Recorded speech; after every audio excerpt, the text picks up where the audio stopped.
नमस्कार, मी आहे संगीताच किचनमध्ये तुमच्या सर्वांचं मनापासून स्वागत। तर आज आपण बनवणार आहे पावसाळा स्पेशल कांदा भजी। त्याआधी तुम्ही माझ्या चॅनलवरती नवीन असाल तर माझ्या चॅनलला सबस्क्राइब करा, व्हिडिओला लाईक करा, शेअर करा। तर सर्वात आधी इथे मी कांदा चिरून घेतलेला आहे। कांदा चिरताना उभा कांदा चिरलेला आहे। कांद्याचे स्लाइस वेगवेगळे करून घ्यायचे आहे। इथे तुम्ही पाहू शकता मी हाताने कुस्करून कांद्याचे स्लाइस वेगवेगळे केलेले आहेत। सर्व स्लाइस वेगवेगळे झाल्यानंतर त्यामध्ये घालूया अर्धा चम्मच मीठ, अर्धा चम्मच हळद, 1 चम्मच घरगुती लाल तिखट आणि अर्धा चम्मच ओवा। इथे आपण सोडा घालत नाही आहोत। आणि सर्व मसाले व्यवस्थित मिक्स करून घेऊया। आता कांद्याला आपण मीठ घातलेलं आहे। मीठ घातल्यामुळे कांद्याला पाणी सुटेल, तर त्यासाठी रेस्टसाठी कांदा 10 मिनिटे 15 मिनिटे असा ठेवून देऊया। तर इथे सर्व मिक्स करून मी 10 मिनिटे कांदा ठेवून दिला होता।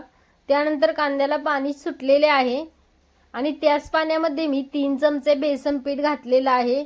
एक्स्ट्राचं पाणी वापरायचं नाहीये। जे कांद्याला पाणी सुटलेलं होतं त्याच पाण्यामध्ये मी बेसन पीठ घातलेलं आहे। तर इथे मी 3 चमचे बेसन पीठ घातलेलं आहे। सर्व मिक्स करून घेऊया। त्यानंतर गॅसवर कढई ठेवूया। कढईमध्ये घालूया तेल आणि भजे तळताना तेल खूप कडकडीत गरम पाहिजे। तेल जर थंड असेल तर भजी तेल पकडतात, त्यामुळे तेल गरम झालेलं पाहिजे। तेल गरम झालं की त्यातीलच 2 चमचे तेल मी कांद्यामध्ये घालत आहे। याने भजी खूप क्रिस्पी छान होतात। तेल छान गरम झालेलं आहे। आता आपण भजे सोडून घेऊया। तर इथे तुम्ही हातानेही भजी सोडू शकता।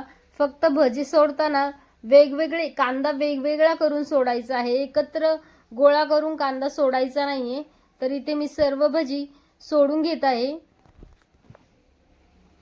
भजी सोडल्यानंतर गॅस मीडियम आचेवर करायचा आहे। स्लोही नाही आणि जास्त फास्टही नाही, मीडियम आचेवरती भजी तळून घ्यायची आहे। तर दोन्ही साइडने अलटून पलटून छान मी भजी फ्राय करून घेत आहे। इथे तुम्ही पाहू शकता किती क्रिस्पी भजी तयार झालेली आहे। एका प्लेटमध्ये तुम्हाला मी काढून दाखवते।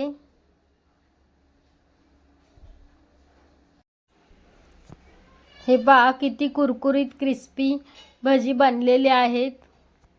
आणि अशी भजी पावसाळ्यात तर खूपच छान लागतात। अशा प्रकारे तुम्ही भजी नक्की एकदा बनवा। तर राहिलेली सर्व भजी मी अशाच प्रकारे काढून घेत आहे।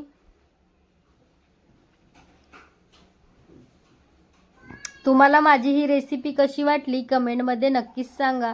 व्हिडिओ आवडल्यास व्हिडिओला लाईक, शेअर आणि माझ्या चॅनलला सबस्क्राइब करा।